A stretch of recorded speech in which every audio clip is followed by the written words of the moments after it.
ഉദാഹരണത്തിന് 1947 when India was getting independence, at that time we had എൻ്റെ ഓർമ്മ ശരിയാണ് 27 കോടി, അങ്ങനെയാണ് ഹിസ്റ്ററി, 27 കോടി ജനമായിരുന്നു ഇന്ത്യയിലുണ്ടായിരുന്നു. Now it is nearly 150. അപ്പോൾ ഡെവലപ്മെൻറ്റ് എന്നും ഒരു ഇക്വിലിബ്രിയം ചേസ് ചെയ്യുന്ന ഒരു ഐഡിയ ആയിട്ട് ഒരു ഡിബേറ്റ് ആണ് ഇപ്പോഴും. അപ്പോൾ we need that much of metals to survive. We need a lot of energy to survive. We need the human culture and the society to advance. പണ്ട് ഒരു തർക്കം നടത്തിയതൊക്കെ ശരി, എന്നാൽ പിന്നെ അൾട്ടിമേറ്റ്ലി നമുക്ക് ഗുഹാമനുഷ്യരായി മാറാമെന്നിട്ട് അതായത് ഒരു extreme view. C the point here is, ഇന്നിപ്പോൾ നമ്മൾ കണ്ട nodules, there were mentions saying that nodules is not mining, it is just collection. Now I've been thinking about it, whether compared to the very deep sea mining extractive industries that are actually polluting oceans like anything, നമ്മൾ ഒരുപാട് തരത്തിലുള്ള crude oil സ്പില്ലോവേഴ്സിൻ്റെ എത്രയോ കണ്ടിരിക്കുന്നു. അതുമായിട്ട് compare ചെയ്യുമ്പോൾ I think this is news for me today when I am sitting here in this room. First ടൈമാണ് ഞാനിത് കാണുന്നത്. I am not a pro or an anti. പക്ഷെ ഞാൻ പറയുന്നത്, എനിക്ക് തോന്നുന്നത്, see there are in this documentary itself there were mentions saying that maybe hydrogen is the way to go, and I think Indian government has already procured hydrogen buses, right? And there are multiple startups working on hydrogen. So I think this mindfulness, development with a little more consciousness, അതെല്ലാം develop ചെയ്തു വരുന്നുണ്ട്. I think this extractive industries we know that. I mean നമുക്കറിയാം, രാജേന്ദ്ര പച്ചോലിയും അതേമാതിരി ടെറിയും അവർക്കൊക്കെ Nobel prize കിട്ടിയത് തന്നെ micro individual ബിഹേവിയറിനെ discipline കൊണ്ട് climate ചേഞ്ചിനെ കുറച്ചൊക്കെ തടയണം എന്നുള്ളത്. അങ്ങനെയൊക്കെ നമ്മൾ പ്ലാസ്റ്റിക് കവർ ഉപയോഗിക്കുന്നതൊക്കെ കുറച്ചുകൊണ്ട്. പക്ഷേ ഒരു one oil spillover can take us back, അല്ലേ, 20 years or 30 years.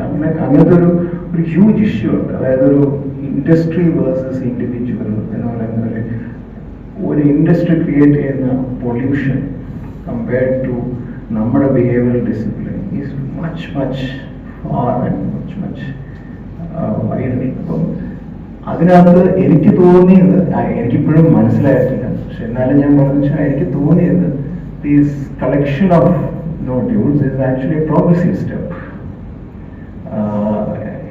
because this 27:150 നേരത്തെ നമ്മൾ പറഞ്ഞത്, അത് it's a large reality, and the human society is only going to grow, and ഒരു പ്രശ്നമുണ്ട്. എനിക്ക് തോന്നുന്നത്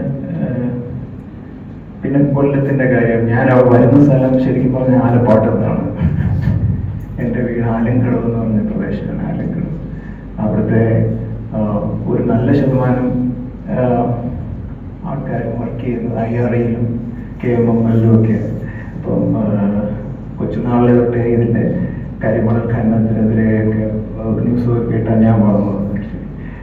അപ്പം ഇതിനകത്ത് ശരിക്കും ഈ തോട്ടപ്പള്ളിയിലെ ഖനനമൊക്കെ നമ്മൾ നോക്കുമ്പോൾ അതിനെപ്പറ്റി ഡീപ്പായിട്ടൊന്നും ഞാൻ സ്റ്റഡി ചെയ്തില്ല. ഇപ്പം ഞാൻ മനസ്സിലാക്കില്ല. ശാന്മനയൊക്കെയാണ്. അപ്പൊ ഇതിനകത്ത് ശരിക്കും നമ്മളെല്ലാവരും ലാർജ് ലെവൽ, ഇപ്പൊ ആൻഡമാനിൽ നോഡ്യൂൾസ് കളക്ട് ചെയ്യുന്നത് പറഞ്ഞാൽ ആൻഡമാനിൽ ഫൈറ്റ് ചെയ്യാൻ അത്രയും വലിയ ആൾക്കാരൊന്നും ഇല്ല, അല്ലേ? അപ്പൊ എനിക്ക് തോന്നുന്നു ഇതിനൊരു ഗ്ലോബൽ കോalition എന്നും വേണമായിരുന്നു. അതായിരിക്കും UK, യൂറോപ്പും ഒക്കെ അതിനകത്ത് ഒരുപാട് നടന്നിട്ടുണ്ട്. നമ്മൾ കൂടുതൽ കണക്റ്റഡ് ആണ്. I think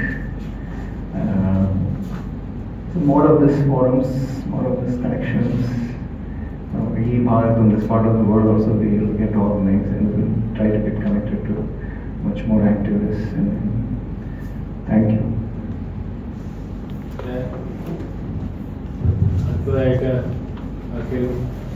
Two very important points are കൊണ്ടുവന്നിരിക്കുന്നത്. One is the perspective, ഇങ്ങനത്തെ ഒരു പുതിയ ടെക്നോളജി വന്നു കഴിഞ്ഞാൽ, ന്യൂ ടെക്നോളജി ലൈക്ക് ദിസ്, അതെങ്ങനെ അത് കാണുമ്പോൾ ഒരു പേടിയുണ്ട്. ആ മെഷീൻ്റെ സൈസും അവരുടെ രീതിയും ഈസിലി ഒരു ആൻറ്റൈ അപ്രോച്ച് എടുക്കാം. പിന്നെ സാറ് പറയുന്നത് ഇത് ആക്ച്വലി പ്രോഗ്രസീവ് ആണോ അല്ലയോ, അങ്ങനത്തെ ഒരു കാഴ്ചപ്പാടും വേണേ എടുക്കാം. ഇത്രയും ലാൻഡ് ഏരിയയിൽ ഇത്രയും നമ്മൾ നശിപ്പിക്കുമ്പം അണ്ടർ ദി ഓഷൻ ഇത്രയും നശിപ്പിക്കുന്നുള്ളൂ എന്നൊരു കാഴ്ചപ്പാട് വേണേ എടുക്കാം. ബട്ട് പിന്നെയും പറഞ്ഞിരുന്നത് ഇതിനെക്കുറിച്ചൊരു awareness and the point, corporations ആണ് ഏറ്റവും കൂടുതൽ ഇമ്പാക്ട് ഉണ്ടാക്കുന്നത്, നമ്മൾ ആൾക്കാർ ഇൻഡിവിജ്വൽസ് അല്ല.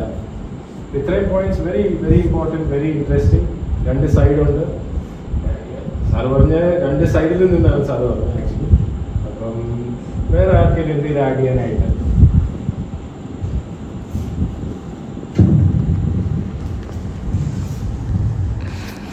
This film is an amazing one, and I am not fully knowledgeable enough to comment on this.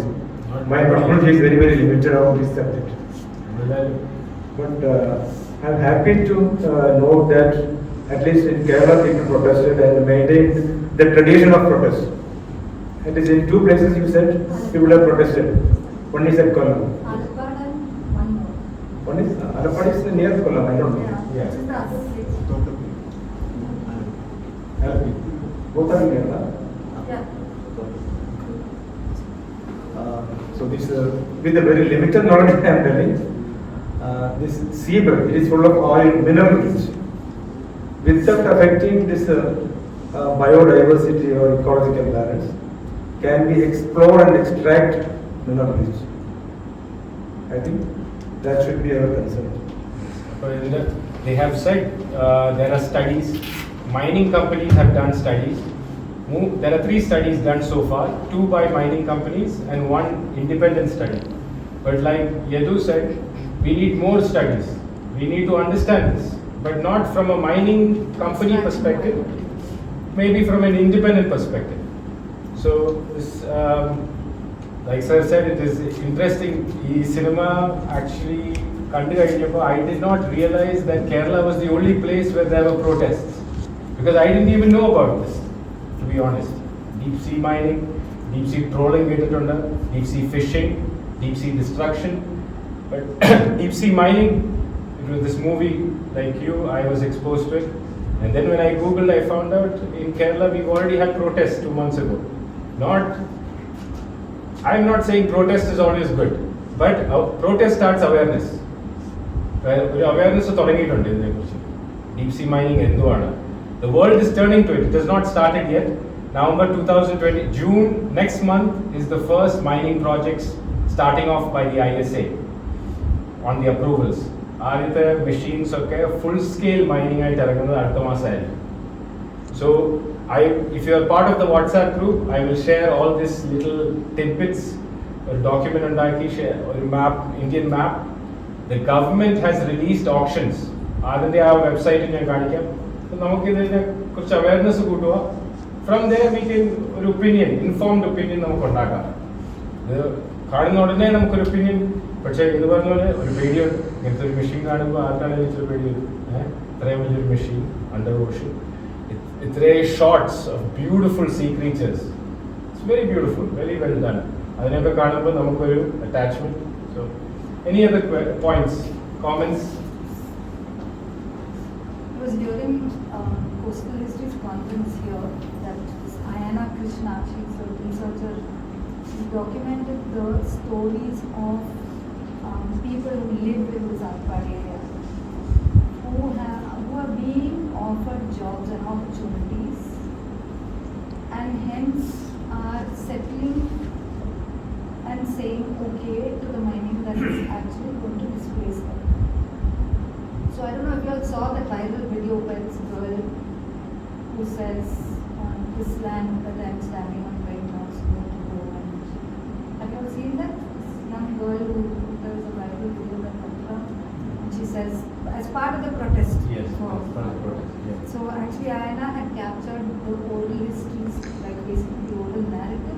each of these, the community members and the key players in the protest.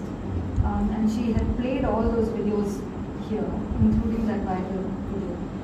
So I just wanted to read out to you some of the things that there's an interview with this Gerard Barron, in which he says, I'm reading you 2 paragraphs from it. The International Seabed Authority was established to regulate these international waters, and the first licenses were granted in 2001. UNCLOS encouraged developing countries to participate by allowing member countries to sponsor private companies.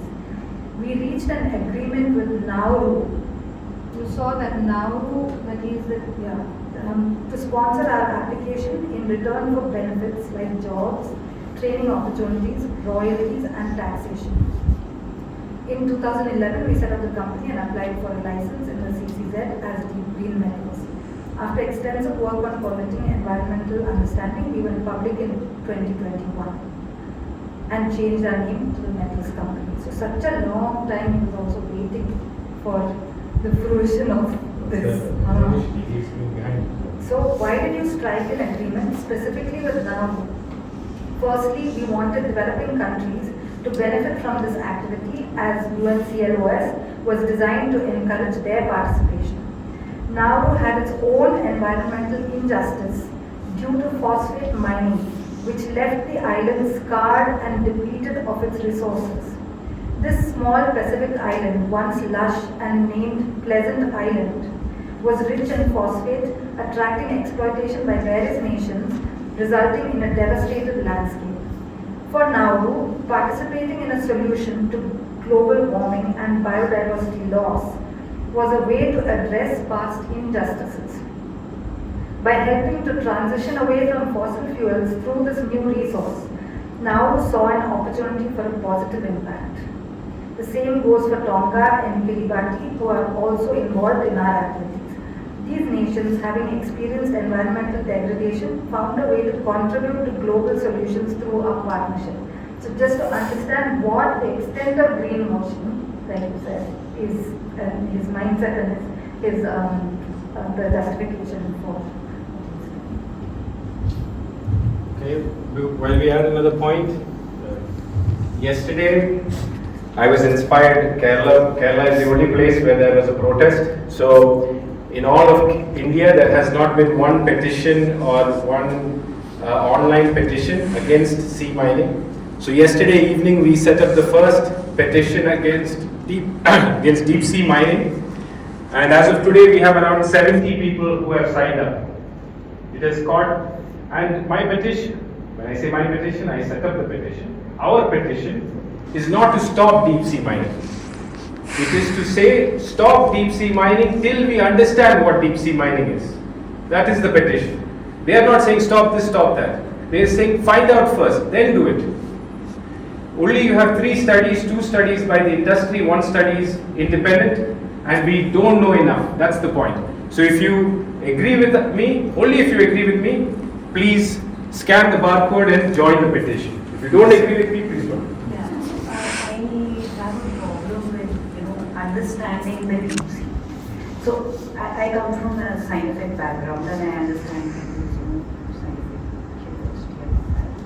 But I think we are getting it completely wrong because at the end of the day, when this whole film started, when people ratified a thing saying that the ocean belongs to entire humanity, that itself is completely wrong. The ocean belongs to itself, to the creatures that live there. The ocean belongs to the earth, the universe. We are nobody, we are nothing. That is one. So as far as understanding the deep sea goes, again you go and interfere into a place where you're creating some imbalance or some nonsense. All we need to understand is that we are zero. We are destroying the earth, we are destroying humanity. Okay? So the best thing that we can do is, we have this UNFCCC, we have this International Seabed Authority, we need to have an international euthanasia authority that will take care of wiping out the human race in a very kind, compassionate way. Right now, with global warming, it's going to be a very, very cruel, slow death for everybody. That's what we need to do. We actually So we don't need to understand the deep sea. We need to understand ourselves. Institute for Natural Law, in which people actually are trained to also come up with new laws and bring new laws on behalf of nature. So the forest as an organism, the sea as an organism. So there is already the Institute for Natural Law. Very, very interesting point.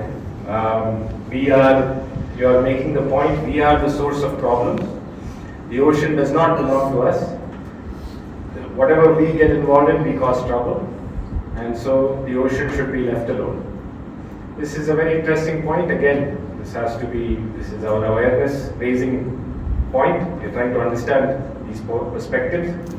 One thing I would say about this, and I deeply respect this point of view, is still at one level I feel that we have to still talk and discuss this issue.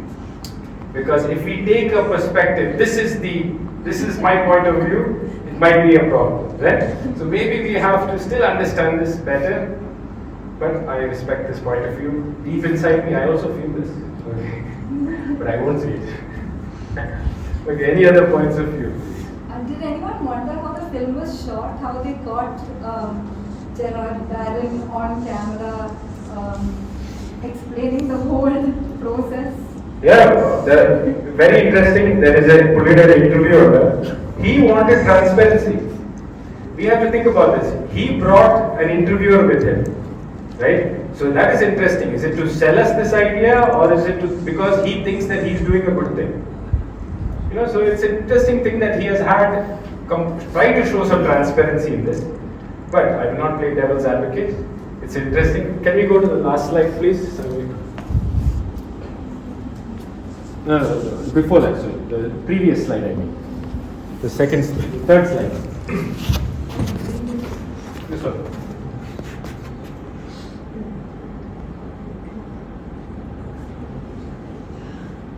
So in this slide, I just want to leave you, if you have no more comments, no more questions, discussion on I want to leave you with these questions at the very end. What does all this mean? What does it mean to give more than we can take, like she is saying? What does it mean to be in a land where people are conscious, socially aware? What does it mean for, what does reversibility mean? Anything we do, can we reverse it?